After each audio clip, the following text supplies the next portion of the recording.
ओम नारायणे नमः। श्री एकादशी माता की जय। एकादशी वाले दिन भगवान विष्णु के साथ एकादशी माता का भी पूजन किया जाता है। आज के दिन एकादशी माता की व्रत कथा भी अवश्य पढ़नी और सुननी चाहिए। आज की इस वीडियो में आप सुनेंगे ग्यारस माता की संपूर्ण कथा आरती सहित। आइए मेरे साथ प्रेम पूर्वक और प्रसन्नचित्त मन से ग्यारस माता की कथा का श्रवण कीजिए। एक समय में एक राज्य में एक राजा राज किया करता था। राजा बड़ा ही बुद्धिमान और बलशाली था। राजा हर समय अपनी प्रजा का भला करता था। प्रजा भी अपने राजा से बहुत प्रेम करती थी। राजा की 2 पुत्रियां थी। वे दोनों ही पुत्रियों से बहुत प्रेम किया करता था। राजा की छोटी पुत्री देखने में बहुत सुंदर और आकर्षित थी, परंतु राजा की बड़ी बेटी छोटी बेटी की तुलना में कम सुंदर थी। राजा की छोटी बेटी ग्यारस माता की पूजा करती थी और सभी लोग राजा की छोटी बेटी से बहुत प्रेम किया करते थे और उसकी बहुत प्रशंसा भी किया करते थे। इसी कारण राजा की बड़ी बेटी अपनी छोटी बहन से नफरत करती थी। राजा की दोनों बेटियां जब बड़ी हो गई, तब एक पड़ोस में रहने वाला राजकुमार राजा की बड़ी बेटी के लिए रिश्ता लेकर आया, परंतु जैसे ही उस राजकुमार की नजर राजा की छोटी बेटी पर पड़ी, तो वह राजकुमार राजा की छोटी बेटी पर मोहित हो गया और उससे पहली ही नजर में प्रेम कर बैठा। राजकुमार ने राजा की बड़ी बेटी के साथ विवाह करने से मना कर दिया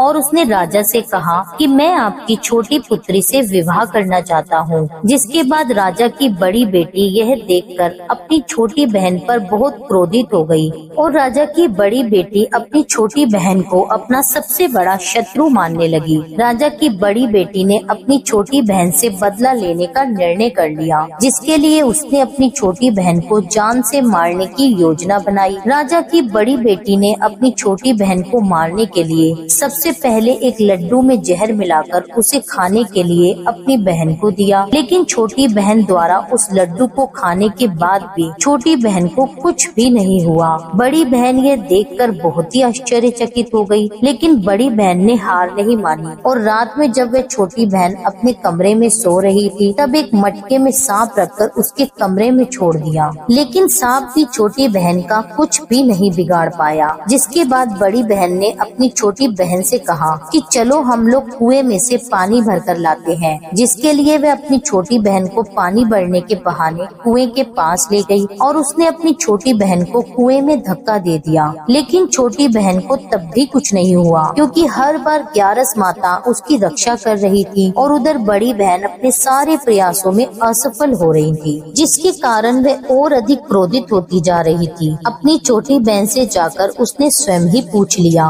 उसने अपनी छोटी बहन से पूछा, तुमको पता है कि भगवान ने सबकी मृत्यु एक निश्चित समय पर लिखी हुई है और कैसे तुम्हारी मृत्यु होगी, क्या तुम जानती हो? तब छोटी बहन ने बड़ी बहन को बताया, हाँ मैं जानती हूँ मेरी मृत्यु कैसे होगी। छोटी बहन से यह सुनकर बड़ी बहन मन ही मन बहुत प्रसन्न हुई और उसने अपनी छोटी बहन से कहा कि तुम मुझे अपनी मृत्यु का राज बताओ। छोटी बहन ने अपनी बड़ी बहन से कहा कि मेरी मृत्यु तो एक तोते में है, जो तोते के गले में एक हार है उससे मेरी मृत्यु होगी। जब तक कोई भी व्यक्ति तोते को मारकर वह हार अपने गले में पहनेगा तो मैं मूर्छित हो जाऊंगी और जैसे ही उस हार को अपने गले से उतारेगा तो मैं वापस से जीवित हो जाऊंगी। अपनी छोटी बहन का यह राज सुनकर बड़ी बहन बहुत प्रसन्न हो गई और उसने अपनी छोटी बहन को मारने के लिए उसके पालतू तोते को ढूंढना शुरू कर दिया और छोटी बहन को इस बात का आभास भी हो गया था कि कोई उसकी जान लेना चाहता है, जिसके लिए वह अपने पिता के पास गई और उसने अपने पिताजी से कहा कि हे पिताजी, मेरी मृत्यु के बाद आप मुझे जलाइएगा मत, बल्कि आप मुझे अपनी पुरानी वाली हवेली में एक पलंग पर लेटाकर छोड़ दीजिए। अपनी छोटी लड़की की यह बात सुनकर राजा बड़ा ही हैरान हुआ। राजा ने अपनी बेटी से पूछा,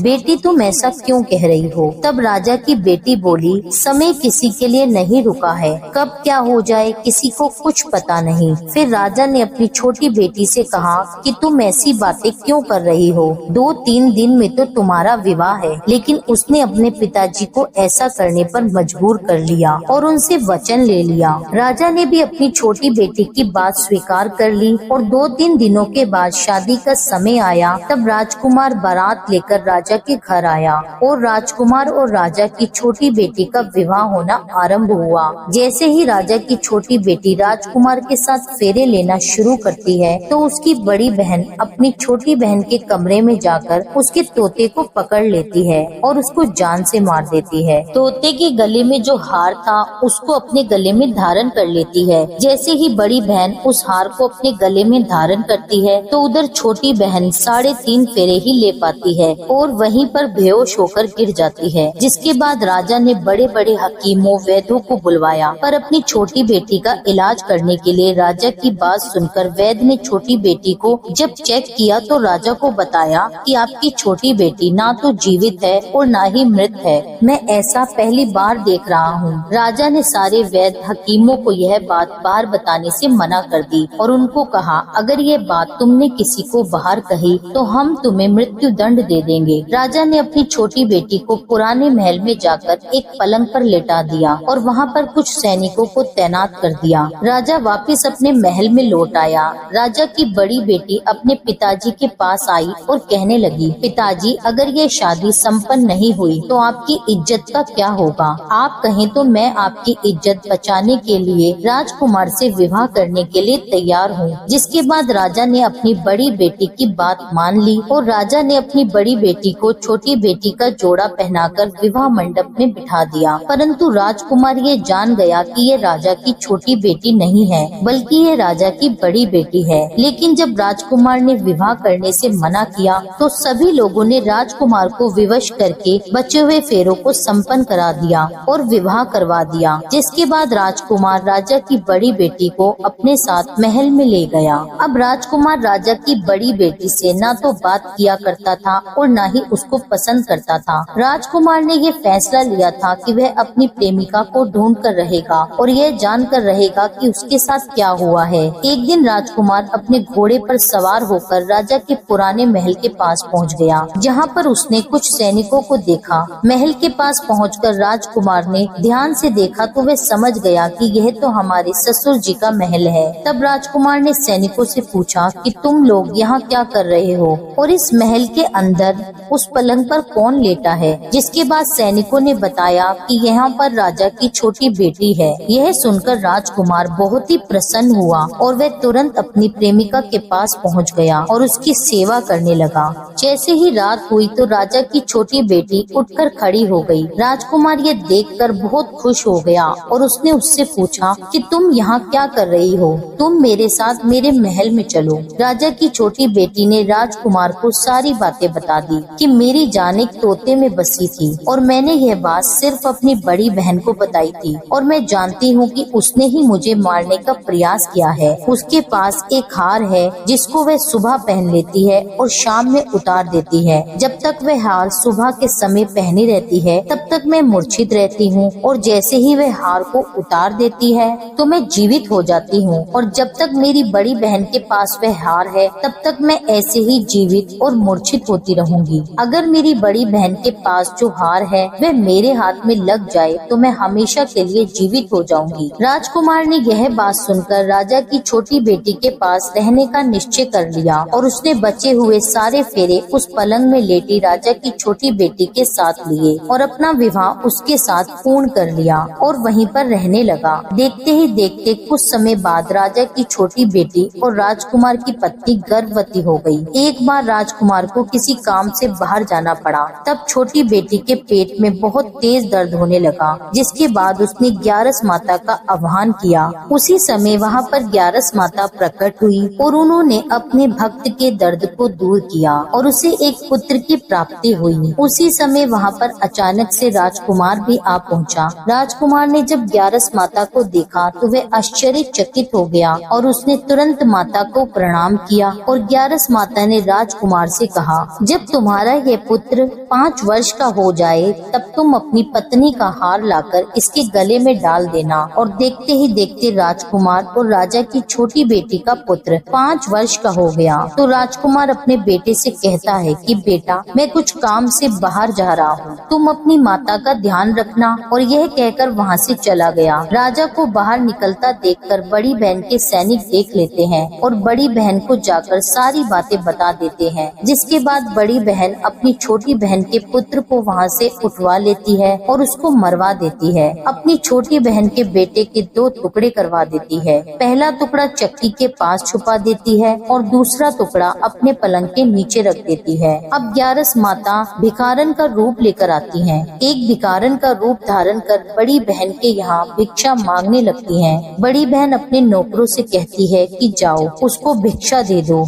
लेकिन जैसे ही नौकर ग्यारस माता को भिक्षा देने के लिए आते हैं तो माता उनसे भिक्षा लेने के लिए मना कर देती है और कहती है कि जाओ, मैं तुम्हारी महारानी से ही भिक्षा लूंगी। जिसके बाद बड़ी बहन स्वयं भिक्षा देने के लिए माता के पास आती है। तब माता एक बिल्ली का रूप लेकर उसके कमरे में चली जाती है और वहाँ पर छोटी बेटी के पुत्र के 2 टुकड़ों को आपस में जोड़ देती है और उसे जीवित कर देती है। उसे वहाँ से ले जाती है। राजकुमार अपने पुत्र को लेकर अपनी पत्नी के पास जाता है और उससे कहता है कि तुम इसका ध्यान रखना। अगर तुम इस बच्चे का ध्यान अच्छे से रखोगी तो मैं तुमसे बात करूँगा। एक दिन राजकुमार अपने पुत्र से कहता है कि तुम मम्मी के गले का हार मांग लो। जिसके बाद राजकुमार का बेटा मम्मी के पास जाकर कहता है कि मम्मी, मुझे तुम्हारा हार चाहिए। यह सुनकर पहले तो बड़ी बहन बहुत ही क्रोधित होती है। फिर उसको ये याद आता है कि राजकुमार ने कहा था अगर मैं इस बच्चे का ध्यान अच्छे से रखूंगी तो वह मुझसे बात करेंगे। जिसके कारण वह हार उस बच्चे को दे देती है और वह तुरंत हार ले जाकर अपने पिताजी को दे देता है। और तभी राजकुमार अपने बेटे को लेकर वहाँ से जाने लगता है तो उसकी पत्नी से कहता है कि तुम हमारे लिए खाना बना कर रखना, मैं शाम को आकर तुम्हारे साथ खाना खाऊंगा।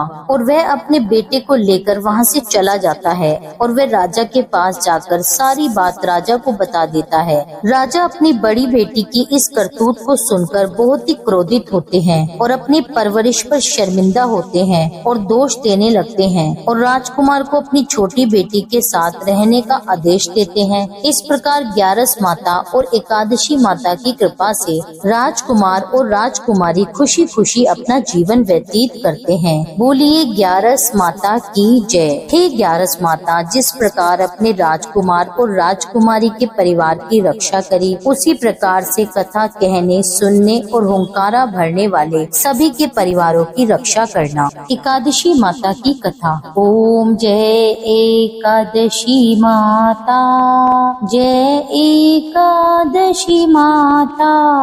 विष्णु पूजा व्रत को धारण कर शक्ति मुक्ति पाता।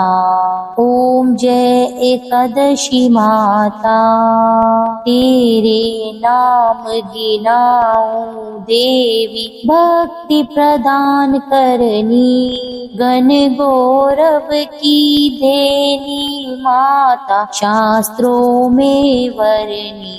ओम जय एकादशी माता।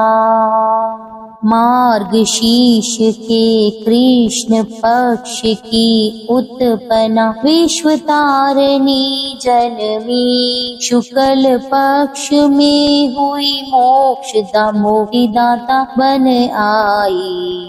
ओम जय एकादशी माता। पोष के कृष्ण पक्ष की सफला नामक है, शुक्ल पक्ष में होए पुत्रदा, आनंद अधिक रहे। ओम जय एकादशी माता। नाम शटिलता माघ मास में कृष्ण पक्ष आवे, शुक्ल पक्ष में जया कहावे, विजय सदा पावे। ओम जय एकादशी माता। विद्या फागुन कृष्ण पक्ष में शुक्ला आमल की, पाप मोचनी कृष्ण पक्ष में चैत्र महाबली की। ओम जय एकादशी माता। चैत्र शुक्ल में नाम कामदा, धन देने वाली, नाम वरुथिनी कृष्ण पक्ष में वैशाख महावाली। ओम ओम जय एकादशी माता। शुक्ल पक्ष में होए मोहिनी अपरा ज्येष्ठ कृष्ण पक्षी। नाम निर्जला सब सुख करनी शुक्ल पक्ष रखी। ओम जय एकादशी माता। योगिनी नाम आषाढ़ में जानो कृष्ण पक्ष करनी। देवशयनी नाम कहायो शुक्ल पक्ष धरनी। ओम जय एकादशी माता। कामिका श्रावण मास में आवे कृष्ण पक्ष कहिए। श्रावण शुक्ला होए पवित्र आनंद से रहिए। ओम जय एकादशी माता। अजाभाद प्रद कृष्ण पक्ष की परवर्तनी शुक्ला। इंदिरा आश्विन कृष्ण पक्ष में व्रत से भव सागर निकला। ओम जय जय एकादशी माता। पंपकुशा है शुक्ल पक्ष में आप हरनहारी। रमा मास कार्तिक में आवे सुखदायक भारी। ओम जय जय एकादशी माता। देवोत्थानी शुक्ल पक्ष की दुख नाशक मैया। पावन मास में करु विनती पार करो नैया। ओम जय एकादशी माता। परमा कृष्ण पक्ष में होती जन मंगल करती। शुक्ल मास में होए पद्मिनी दुख दरिद्र हरणी। ओम जय एकादशी माता। जो कोई आरती एकादशी की भक्ति सहित गावे। जन गुर दिता स्वर्ग का वासा निश्चय वह पावे। ओम जय एकादशी माता। यह थी एकादशी माता की संपूर्ण कथा और आरती सहित। उम्मीद करती हूँ यह वीडियो आपको पसंद आया होगा। कथा अच्छी लगी हो तो इसके लिए मेरे चैनल को सब्सक्राइब कर लीजिए। वीडियो को लाइक करके कमेंट में लिख दीजिए 11 माता की जय। मिलती हूँ आपसे एक अगली वीडियो में, तब तक के लिए जय श्री राधे।